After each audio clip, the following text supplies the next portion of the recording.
ಎಲ್ಲ ಮಾತರೆ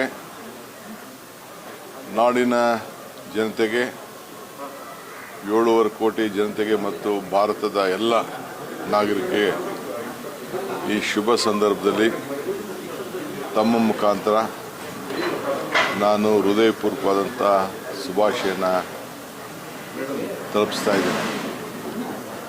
ಈ ದೇಶದ ಐಕ್ಯತೆ, ಸಮಗ್ರತೆ, ಶಾಂತಿಗೋಸ್ಕರ ನಮಗೆ ದುಡಿದಂಥ ಎಲ್ಲ ರಾಷ್ಟ್ರೀಯ ನಾಯಕರ ತ್ಯಾಗ ಬಲಿದಾನವನ್ನು ನಾವೆಲ್ಲ ಸ್ಮರಿಸಿಕೊಂಡು ಇವತ್ತು ಅವರು ಕೊಟ್ಟಂಥ ಪ್ರಜಾಪ್ರಭುತ್ವದ ವ್ಯವಸ್ಥೆ, ಸ್ವಾತಂತ್ರ್ಯ ಇವೆಲ್ಲ ಕೂಡ ಅಳವಡಿಸ್ಕೊಂಡು ನಾವೆಲ್ಲ ಬದುಕ್ತಾ ಇದ್ದೇವೆ.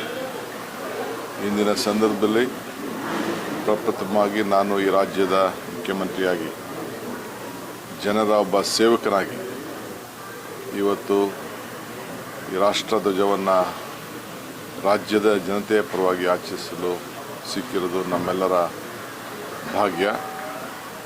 ಮುಂದಿನ ದಿನಗಳಲ್ಲಿ ಈ ಎಲ್ಲ ಜನಾಂಗವನ್ನು ಕೂಡ ಒಟ್ಟಿಗೆ ತೆಗೆದುಕೊಂಡೋಗಿ ಈ ರಾಜ್ಯದಲ್ಲಿ ಶಾಂತಿ, ನೆಮ್ಮದಿ, ಸಹಬಾಳ್ವೆಯನ್ನು ಕಾಪಾಡಿಕೊಳ್ಳಿಕ್ಕೆ ಎಲ್ಲ ಥರದ ಪ್ರಯತ್ನ ಮಾಡ್ತಾ ಇದ್ದೇನೆ.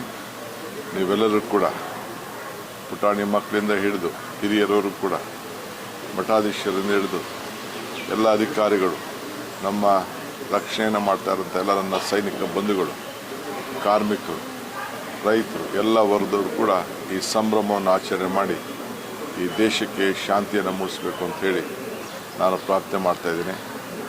ಜೈ ಹಿಂದ್, ಜೈ ಕರ್ನಾಟಕ.